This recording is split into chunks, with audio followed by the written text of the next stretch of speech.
There you go, friends. Hi, Doc South here. ah, I'm always tickled to see what my wife Sandy brings in on her searches for, as a result of her searches for antiques and knickknacks and stuff. She scours the areas, goes to various garage sales, flea markets, auctions, and finds cool stuff. I know one day she came home with all the pipes to a pipe organ. Yeah, there was about 100 of them. They looked like the missiles you'd fire out of a saber jet. If you were in a dogfight. They She sold most of them. I was hoping she'd sell them all at once.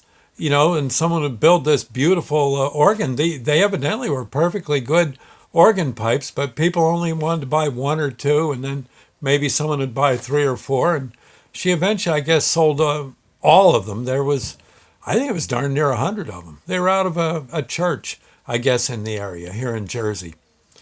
They didn't, I guess they went electric and decided they didn't need someone behind the organ pumping air. I think that's how it worked. I think you pump the air by hand for those early ones. In any case, I found another cool thing. I just want to see. I hope I've got this to where you can see it. Now, normally it sits straight up. Can you see that? Do you got any ideas to what that might be? Here, huh? Any idea? Yeah, let's see. You can look down in there, of course, like that. Well, you know what it is. Let me first off. It's from the. Let's see. It's from the Reeves Company of Oxford, Ohio. Oxford, Ohio. This thing was made the same year the Titanic sunk. Yes, 1912. 1912. And what this was kind of like a Titanic for eggs. Yeah, you'd get water boiling. You put eggs in the basket. Okay, put eggs in the basket and drop it down. Drop this basket down into the water, the boiling water, and here's your egg timer. You would, yeah. Well, I better not move it, but you can move it. And you flip it, and the sand goes into the next, the lower chamber. When the sand gets from here to there, I guess the eggs are done. 3 minutes. Yeah, I don't know. That might be how you make a soft-boiled egg. Maybe you have to flip it again and go for another 3 minutes to get them to hard boil. I don't know. I'm sure there were instructions. But this was made in 1912, isn't it? I think it's actually a nice. I'm surprised someone doesn't revive the patent and do this. I don't know. We saw them on eBay. I looked them up. There was one seller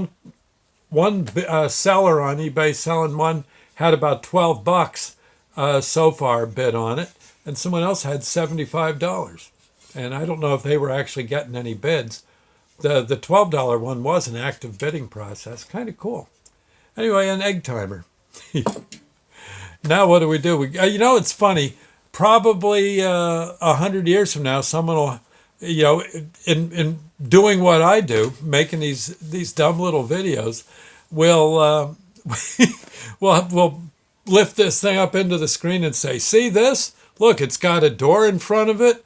If you have electricity still, of course there'll be some other way of electrifying things. You could plug this socket. Well, this plug went into a socket where there was electricity available, and you hit a button, you put an egg in on this rotating plate, and it introduced radar beams into the, or whatever." They called it. It was made by the General Electric Company. It's a little faded. These were called microwaves.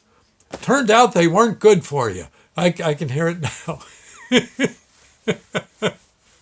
It was a big scandal in 2035. Everyone was getting sick. Yeah, their brains were frying from renegade beams of heaven knows what. We didn't even know what the heck it was, but it was every time you lit off the microwave, or heaven forbid if you ate the food out of it, You wait and see. I'll bet there'll be something like that. Anyway, enjoy your eggs. And I almost wish Sandy would keep this. I'd like to try to make some deviled eggs with that. Anyway, we'll see you later, friends. Thank you, and God bless. Bye now.